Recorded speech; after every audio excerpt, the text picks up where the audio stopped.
किसी गांव में एक बूढ़ा व्यक्ति अपने बेटे और बहू के साथ रहता था। परिवार सुखी संपन्न था, किसी तरह की कोई परेशानी नहीं थी।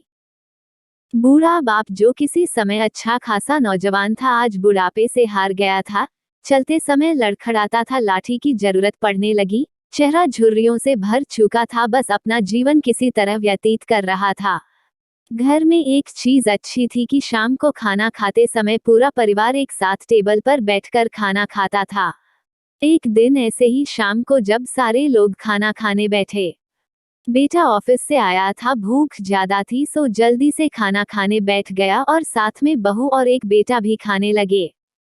बूढ़े हाथ जैसे ही थाली उठाने को हुए, थाली हाथ से छिटक गई, थोड़ी दाल टेबल पे गिर गई। बहू बेटे ने घृणा दृष्टि से पिता की ओर देखा और फिर से अपना खाने में लग गए।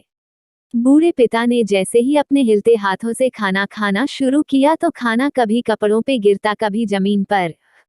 बहू चिढ़ते हुए कहा, हे राम, कितनी गंदी तरह से खाते हैं, मन करता है इनकी थाली किसी अलग कोने में लगवा देते हैं। बेटे ने भी ऐसे सिर हिलाया जैसे पत्नी की बात से सहमत हो। बेटा यह सब मासूमियत से देख रहा था।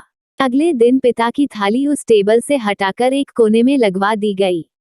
पिता की डबडबाती आंखें सब कुछ देखते हुए भी कुछ बोल नहीं पा रही थी।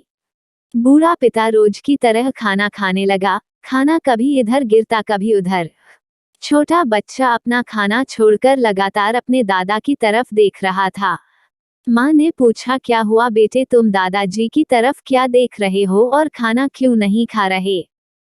बच्चा बड़ी मासूमियत से बोला, माँ, मैं सीख रहा हूँ कि वृद्धों के साथ कैसा व्यवहार करना चाहिए। जब मैं बड़ा हो जाऊंगा और आप लोग बूढ़े हो जाओगे तो मैं भी आपको इसी तरह कोने में खाना खिलाया करूंगा।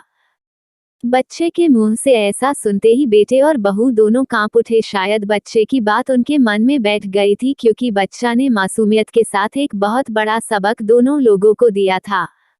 बेटे ने जल्दी से आगे बढ़कर पिता को उठाया और वापस टेबल पे खाने के लिए बिठाया, और बहू भी भागकर पानी का गिलास लेकर आई कि पिताजी को कोई तकलीफ ना हो।